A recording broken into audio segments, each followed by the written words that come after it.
as the title of the video suggests, I'm going to make some terrain, or specifically some buildings, for the Space Marine game.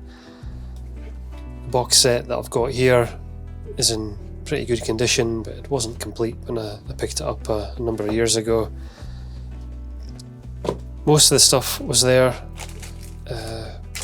One obvious thing missing are the buildings.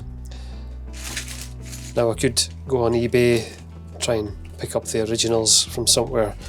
I thought it might be interesting taking a look at maybe an option for making something similar from scratch, or at least using resources that are available today. I think the game's over 30 years old, so it's going to become more and more difficult to pick up the old stuff as time goes on. Luckily it does still contain most of the models, the Titans there with various weapons. The Eldar and the Orcs are pretty much complete, I think. The Space Marines were all there. I might need to check the numbers on the vehicles, but their cards are all missing. I've only got the Orc and Eldar stuff, but that's okay, I can deal with that. So those old buildings, I'm sure you've seen them before, shown on the back of the box, so that's what I don't have. So I want to try and make something that can act as these would in the game, and it would be great to get around to painting that Titan at some point. I'll need to add that to the long list. Along with that, I've had this box set sitting for a number of years. I think I got this when it came out in 2020 or 21. It's the Adeptus Titanicus box set. And I've never really looked at it. I opened it up a couple of days ago just to check it out, because if I'm going to make buildings and terrain for the game, I need some example models to put up against it. If anything, just for the scale and to show you how it looks. I was quite impressed with what comes in here, actually. There's a good amount of models to make. You get two of the smaller Cerastus Knights on one sprue, it looks like. They're not that big, probably equivalent to a standard 28mm miniature, really. And then a couple of the Warhound Scouts. Pretty close to the originals, you know, the kind of dog head looking design. So a few sprues for that one. And then you get two of the larger Battle Titans. I do think they look good. And you get enough for different weapon loadouts. A couple of options for that. And 3 sprues for each. Then you get some of the little terrain or objective markers and things. I'm thinking that some of these items are going to be useful for kit bashing. And then usual sets of dice and rules and whatever else. So I think initially I'm going to get on and start building some of these models. Don't think I'm going to have time to paint them, but I just want to have something built up to use for a bit of scale against the terrain or the buildings that I'm going to be making. One of the things I like most about the hobby is actually putting the models together. I know some people don't like doing that so much, prefer just painting, but I do like making the stuff up. Sort of like advanced Lego. Usually worth spending a little bit of time trying to get rid of the mould lines. It can be a bit of a pain.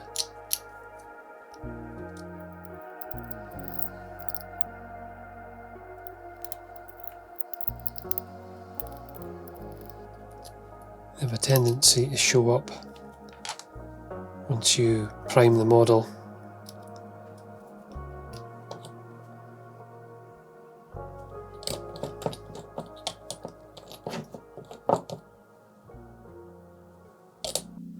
Really impressed with these small sub-assemblies. you have to put together. It's always amazing how they manage to make these sprues and divide the models up this way. And they really have sculpted in a lot of detail. Every panel has got something on it. It's just the way each of these parts all come together to form a larger piece. It's really amazing. Definitely a two-hand type job, this.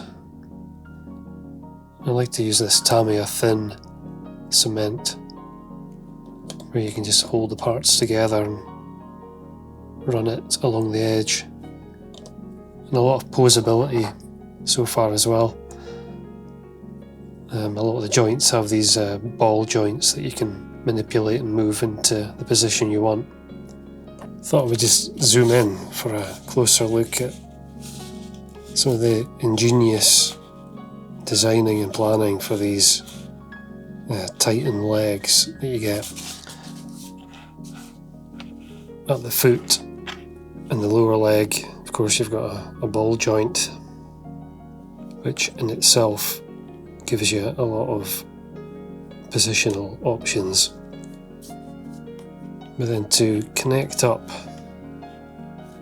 these different components from the lower leg to the toes on the foot, there's these little parts here which themselves have a couple of ball joints.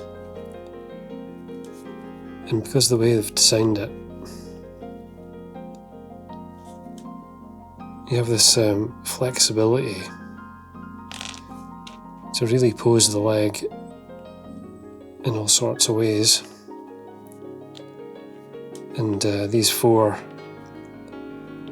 connecting rods, will move and flex with it. The problem with that, though, is you have the knee joint there, those grooves interlock to give you a lot of flexibility there. And then of course at the hip there's another ball joint, so you've got more options there. So I mean that's really good for being able to pose this sort of thing.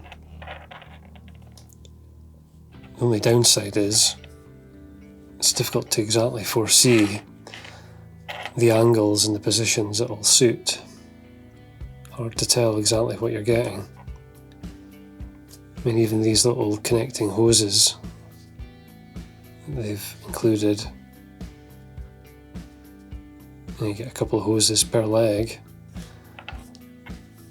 and it's quite smart. They just kind of push up into this hole on the underside, so that they don't stop you from posing the leg how you want it. So it's very clever stuff. Be tricky to pose in terms of gluing.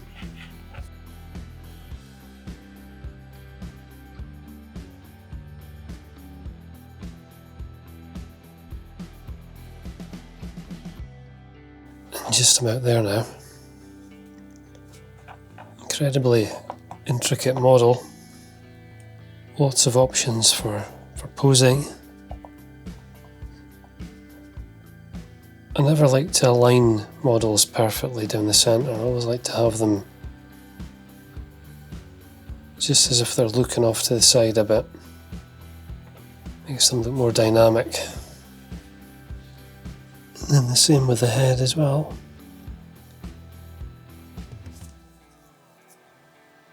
And yeah, I'm just gluing all these weapons on. I'm not going to keep anything separate for magnetising or anything like that. I really don't want to get too carried away with these. It's a really nice model. I'm impressed with it. Maybe not suitable for someone with no experience putting models together. But yeah, I'm not going to leave it in sub-assemblies for painting. I don't want it to be as time consuming as that. I'm going to come up with a much easier way to paint these. I think I will paint them. It's a shame to just leave them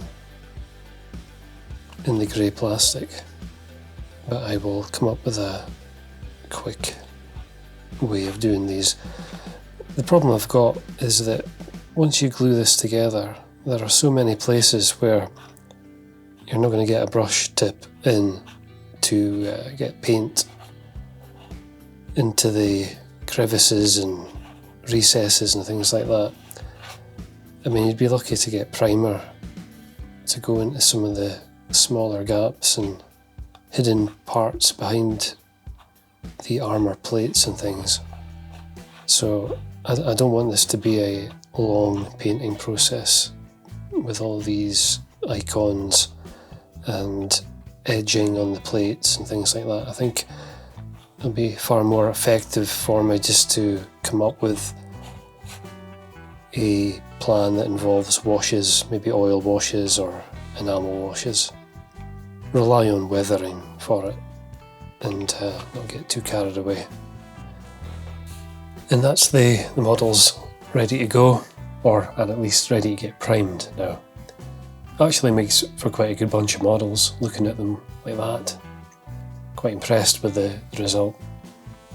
I think I did say that I might just leave them like this, but I won't. I'll spray them up and then do something with them.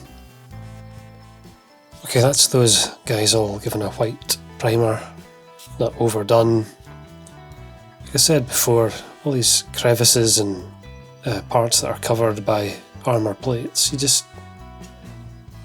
you wouldn't be able to paint those unless you did it before gluing everything together, so I'm not going to worry too much about it. So to do the scheme, I'm going to spray the model with a little bit of water.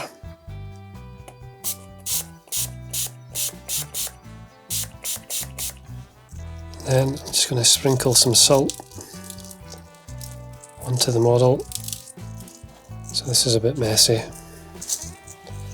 And as I've shown before on the channel, the salt is going to act as a temporary mask, and then I can spray on another layer of colour, which is going to be a light grey. I want it to be a subtle paint scheme, relying on weathering to make it more interesting.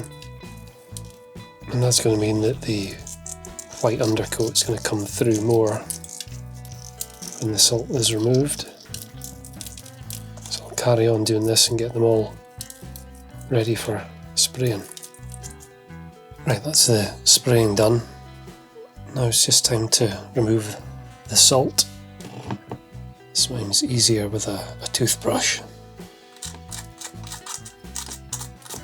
And it's going to be interesting to see what kind of result this gives me.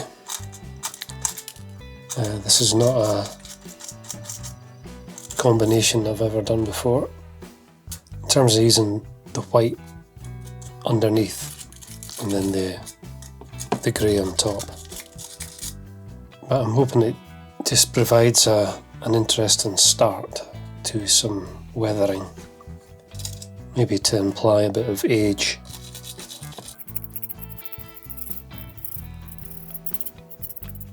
So hopefully you can see what's starting to happen. So I'll get on and do the rest. Okay, I'm doing that thing where, having said I was going to keep it simple, I'm now making it more complicated. What I'm doing is just masking off some of these panels, and I'm using these Tamiya masking tape dispensers. Handy little thing to use. Just to get the panels that I want to paint separately masked off, I'm going to use an airbrush for it. You can see the effect on these panels. Kind of weathered, slightly Star Wars feel going on. But what I thought was, it just needs something a bit more. So a couple of spot colours,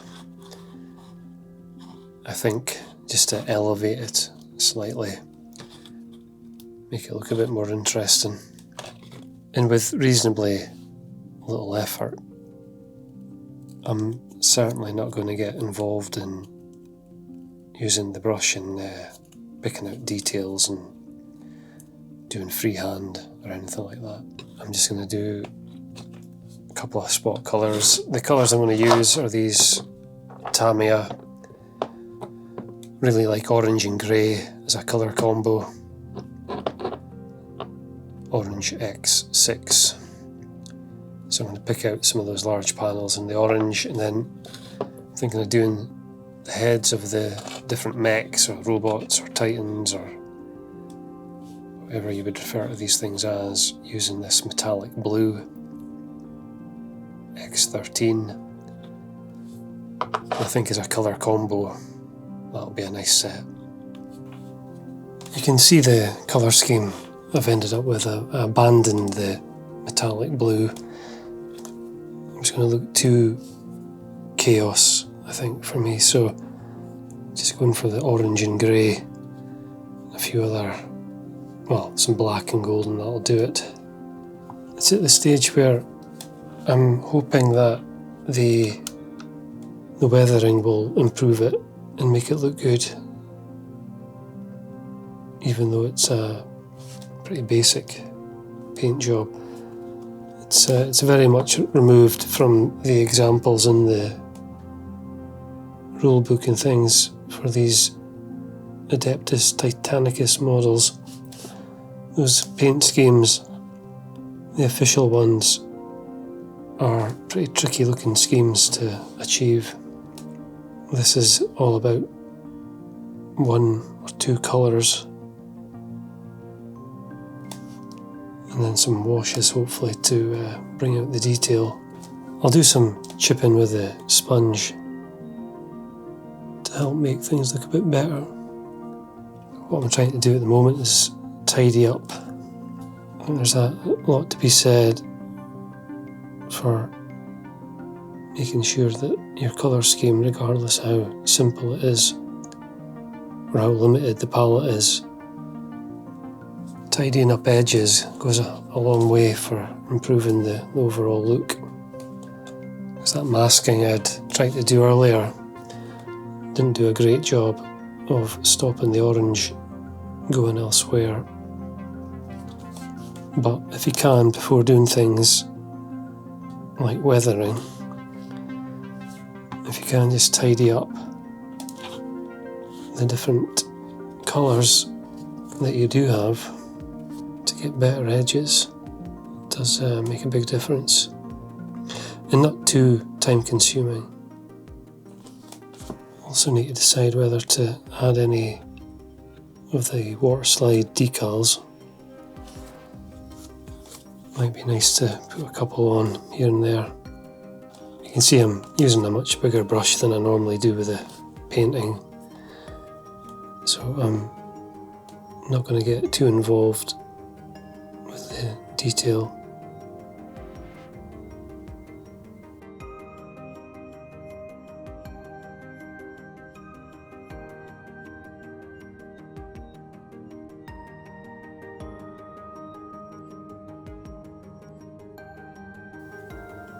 As you can see, these models have moved on now.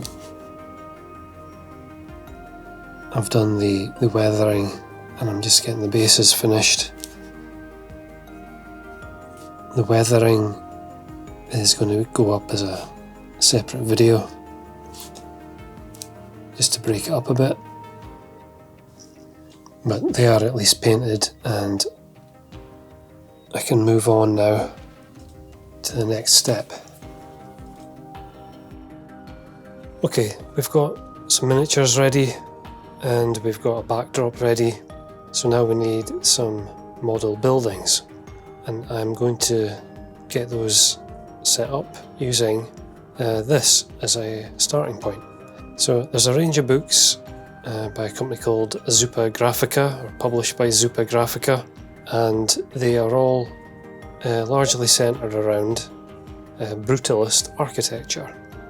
And I really think that the brutalist style of buildings are something that would quite well suit the Warhammer 40k epic setting, much like the buildings that come with the original epic Space Marine, which have that quite conventional square blocky look. And these books covering the topic are filled with examples of real buildings. What's great about these particular books is that they have within them sets of build your own models, and what you end up with are things like this.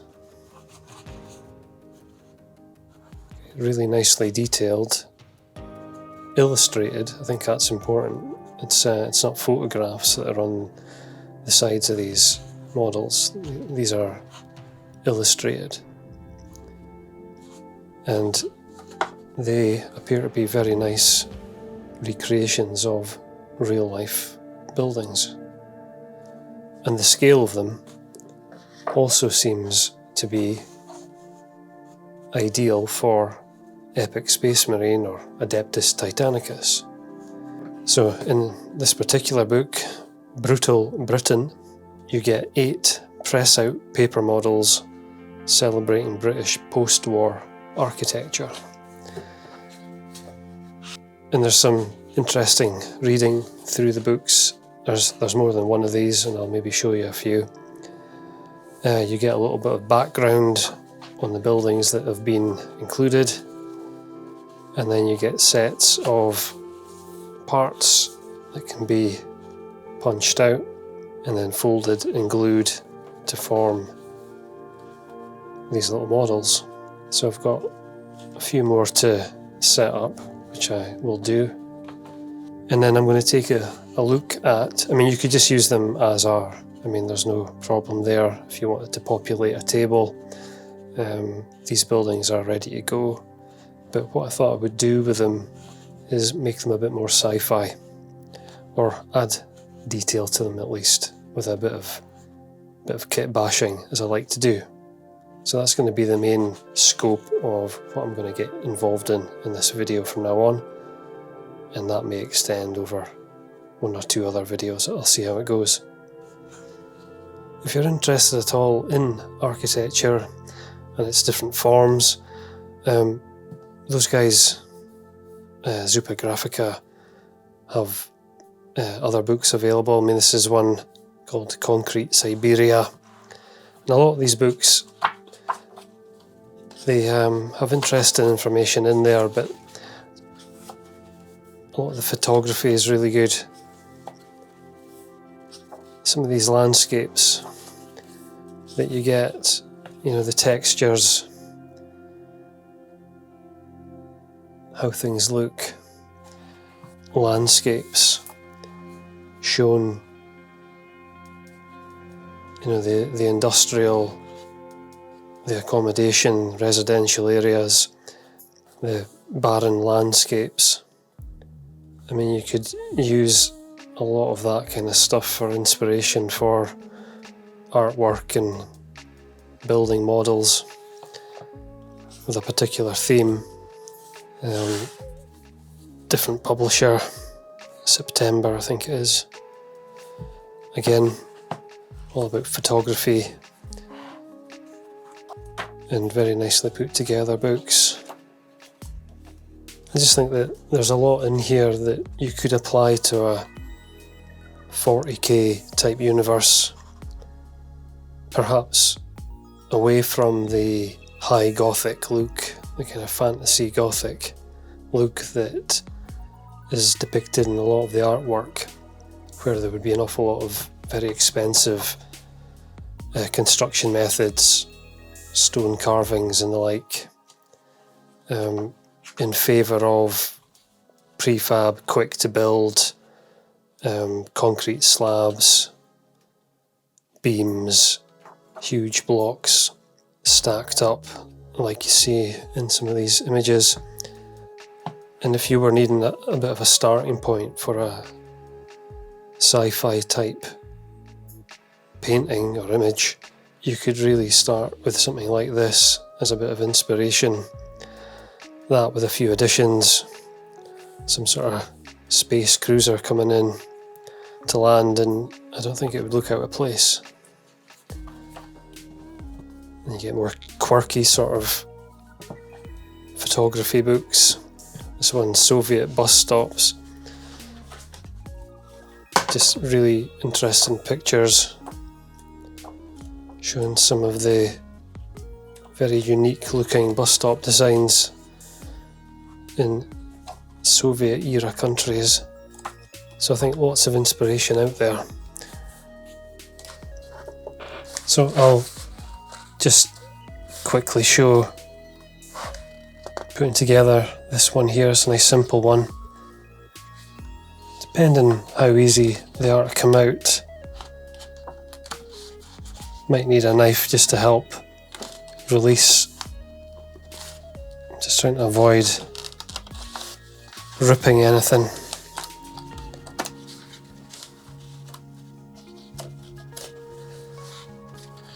And then you need to fold all the tabs over. They come pre-creased, so it makes it easier.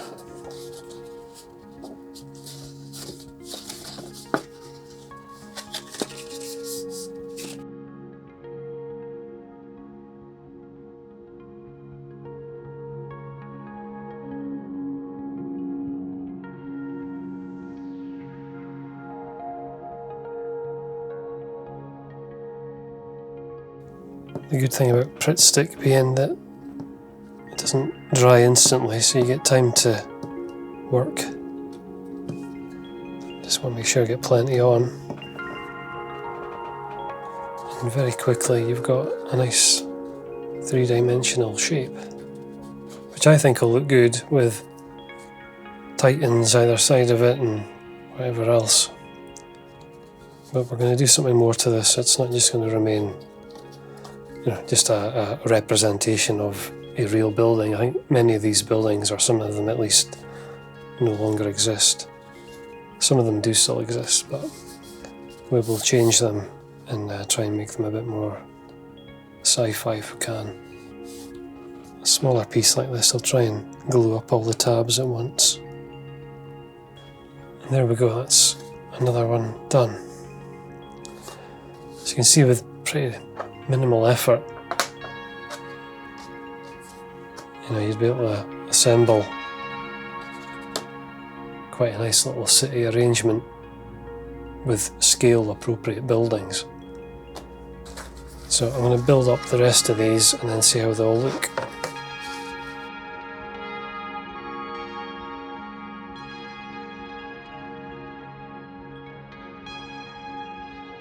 Okay, that's all 8 buildings from that book put together, and as you can see I've just put them alongside some of those Adeptus Titanicus miniatures I've recently painted. I think you can see already how it's going to work. The scale looks right to me, and I think it really helps those miniatures actually having something like that. Having the Reaver Titan looming over the top of a building like that looks really good.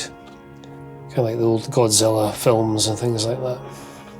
I think it's in keeping with the whole 40k aesthetic. These brutalist buildings. Most of these I think have gone up in the late 50s, 60s, post-war era, when you need to build quickly, you need to provide a lot of accommodation, and that for me would fit in with the whole 40k theme, where planets and cities come under attack all the time and you need to rebuild or you need to colonise a planet quickly. For me, this is the kind of architecture that would suit that. So gone are the high Gothic tones or the carvings, the gargoyles, the flying buttresses, and now we have the kind of concrete and steel structures. But as I mentioned, I intend to do something more with these buildings than just leaving them like that. want to try and get a little bit of sci-fi into them with a few additions, a little bit of kit bashing, maybe some basing as well would be good. I think that I'll start that kit bashing in the next video, but in the meantime, thanks very much for watching.